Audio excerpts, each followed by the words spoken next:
Un phénomène remarquable se produit en Égypte avec des rapports faisant état d'événements énigmatiques que certains pensent liés aux prédictions mythologiques sur l'Apocalypse. À l'échelle mondiale, ces événements suscitent débat et intérêt. Êtes-vous également perplexe? Nous aussi. Enquêtons ensemble. Dans ce documentaire, les événements mystérieux provoquent surprise et peur. L'Égypte, terre d'une grande importance historique, culturelle et religieuse pour les Coptes, les musulmans et les chrétiens, a été le théâtre de nombreux événements marquants depuis l'Antiquité.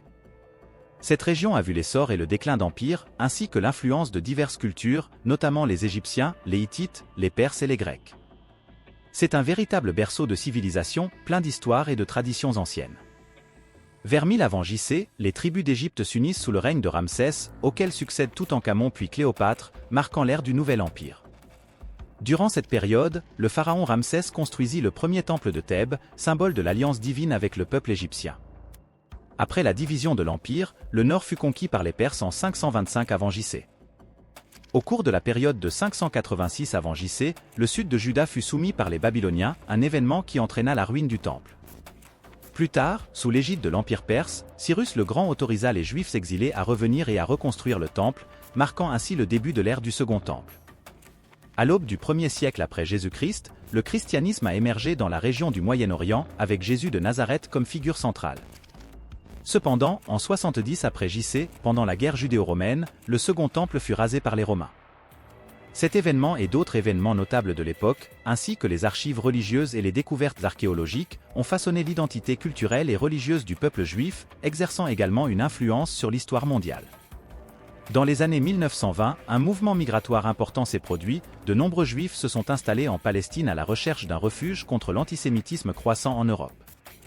Cette vague d'immigration juive, connue sous le nom d'Aliyah, a entraîné des changements démographiques importants. Les Juifs arrivaient établir des communautés agricoles, connues sous le nom de kibbutzim et de moshavim.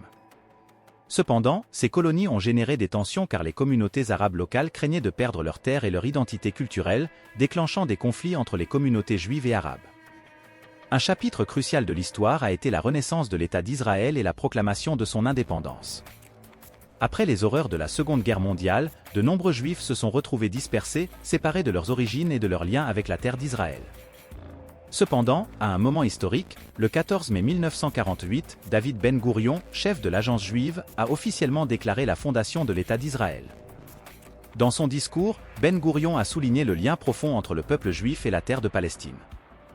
Il a évoqué les défis auxquels est confronté le peuple juif, notamment en raison de l'Holocauste, et a remercié la communauté internationale pour son soutien dans ce processus. Embarquons pour un voyage dans le temps, il y a environ 4 millénaires. Imaginez les terres arides du Moyen-Orient et retrouvez les premières mentions de Jérusalem, alors appelée Urasalim, dans les Écritures anciennes. Cette ville a vu le pouvoir passer entre plusieurs mains, Cananéens, Jébusiens, Israélites, chacun laissant sa marque dans l'histoire. Vers l'an 1000 avant JC, le roi David a joué un rôle fondamental en reprenant Jérusalem aux Jébuséens et en la transformant en capitale de ceux qui étaient alors le Royaume-Uni d'Israël. Sous le règne du roi Salomon, Jérusalem a connu un boom de bâtiments emblématiques, tels que le premier temple, qui ont mis en évidence sa pertinence spirituelle et politique. Pour le judaïsme, le christianisme et l'islam, Jérusalem est un épicentre de la foi. Les Juifs la considèrent comme la ville la plus sainte, y ressentant la présence divine, et le mur occidental est un symbole puissant de cette foi. Pour les chrétiens, c'est le lieu où ils se connectent à la vie, à la mort et à la résurrection de Jésus, l'église du Saint-Sépulcre étant un lieu de grand pèlerinage. Pour les musulmans, c'est la troisième ville sainte, abritant la mosquée Al-Aqsa et le dôme du Rocher, lieu de grande vénération. Au fil des siècles, Jérusalem a été sous la domination de différents empires, israéliens, romains, arabes, croisés, ottomans, chacun laissant sa marque unique. La ville est devenue un objet de désir pour les conquérants et un point de rencontre pour différentes cultures. Dans le livre d'Ézéchiel, chapitre 36, verset 24, il y a une prophétie étonnante. « Je les prendrai d'entre les nations, je les rassemblerai de tous les pays, et je les ramènerai dans leur pays. » Selon les Écritures, Dieu avait l'obligation de rassembler les Juifs dispersés à travers le monde et de les restaurer en tant que son peuple. Dans Jérémie 30, nous trouvons référence à cette consolation divine. Dieu s'était engagé à les libérer de la captivité et à les installer dans leur patrie. Ces prophéties visaient à réunir les Juifs exilés dans leur terre promise. Dans le scénario actuel, Jérusalem est toujours fragmentée par des divisions religieuses et politiques. La ville antique est un creuset de croyances différentes, jalonné de sites sacrés. Le conflit entre Israël et la Palestine complique encore la situation, les deux revendiquant la ville comme capitale. Jérusalem reste au centre des tensions mondiales et des négociations de paix. En observant Israël aujourd'hui, il semble que les anciennes prophéties se matérialisent. Le peuple juif considère désormais comme son foyer la terre qui lui a été promise, soulignant ainsi la durabilité des promesses divines. Leur retour dans leur pays semble valider ces anciennes prophéties. Cependant, Israël est confronté à des défis contemporains tels que des conditions météorologiques défavorables. Le climat est majoritairement chaud et sec et les terres sont difficiles à cultiver. Mais quelque chose de surprenant se passe en Israël. Une terre connue pour son sol aride subit une incroyable transformation. Il transforme des zones autrefois arides en champs fertiles, produisant une abondance de produits agricoles. Même les arbres d'Israël semblent surpasser ceux d'autres régions, comme la Russie, en termes de productivité. Beaucoup se demandent comment cela est possible. La réponse peut être trouvée dans la foi des Israéliens. Ils s'inspirent d'une promesse trouvée dans la Bible, notamment dans Zacharie 8:12. Cette page dit quelque chose comme les graines fleuriront, les vignes porteront des fruits, la terre produira ses récoltes et le ciel versera de la rosée pour elles. Cela symbolise la conviction que Dieu bénira vos récoltes même dans les conditions les plus difficiles. Il est non seulement surprenant mais aussi fascinant d'observer comment les anciennes prophéties bibliques semblent se manifester dans le monde moderne. L'une de ces prophéties, attribuée à Zacharie, est liée aux événements politiques actuels au Moyen-Orient. Au chapitre 12 de ses visions, Zacharie parle d'un grand événement. Il décrit Jérusalem comme un point central de force et de résilience. Jérusalem sera une coupe qui donne le vertige à tous les habitants alentours.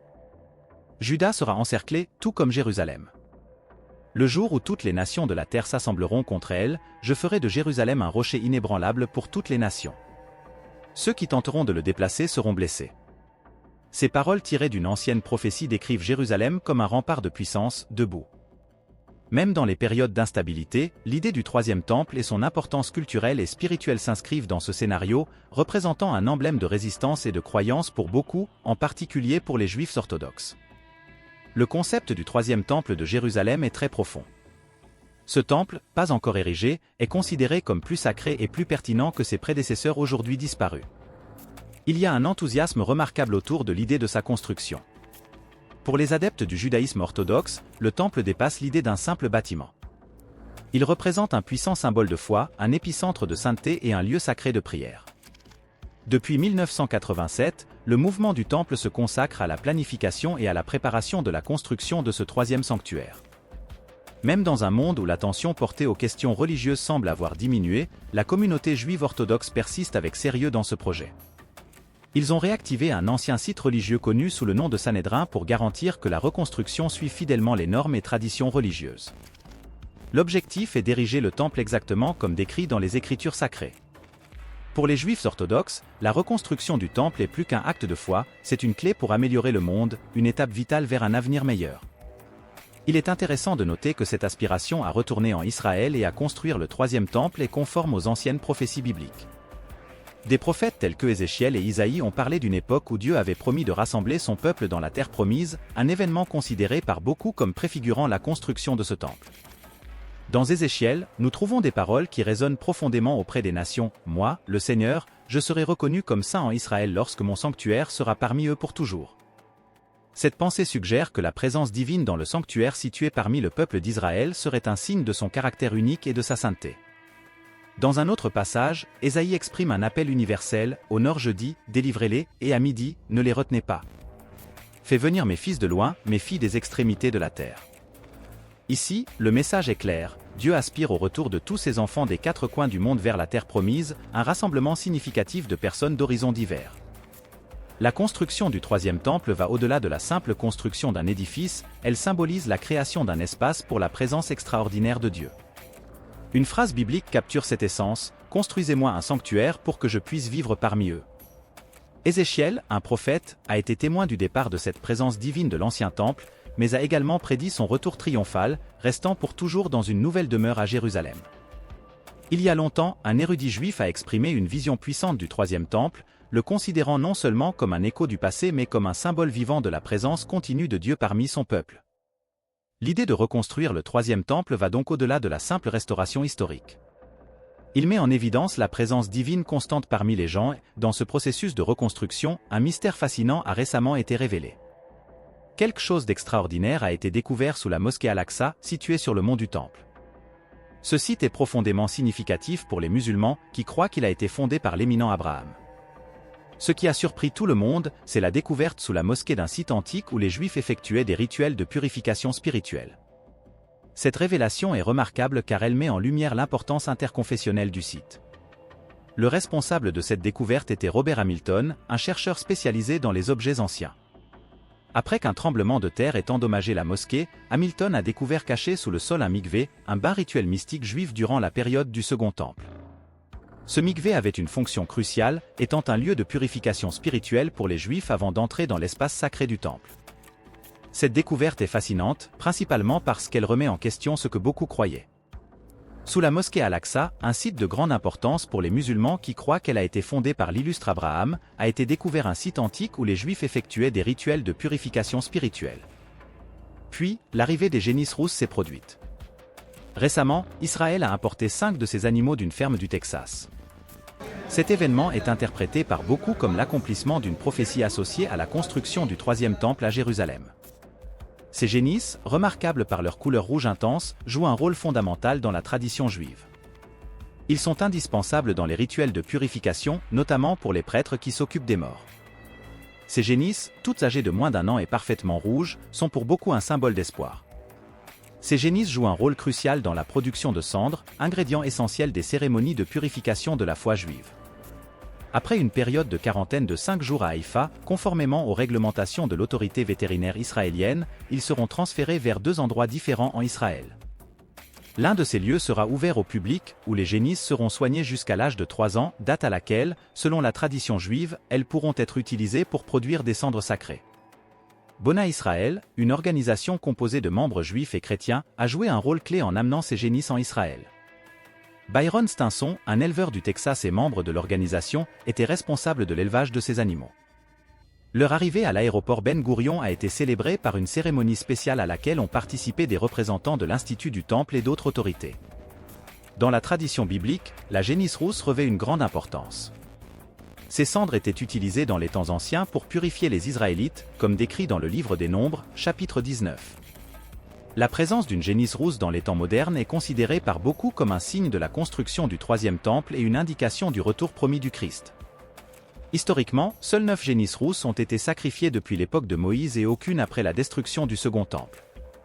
Selon les enseignements du rabbin Maïmonide, la 10e génisse serait sacrifiée par le Messie.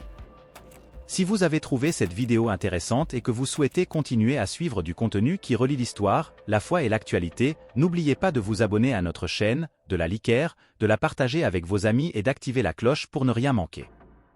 Nos prochaines publications. Votre participation est très importante pour nous. Jusqu'à la prochaine vidéo. Jusque-là.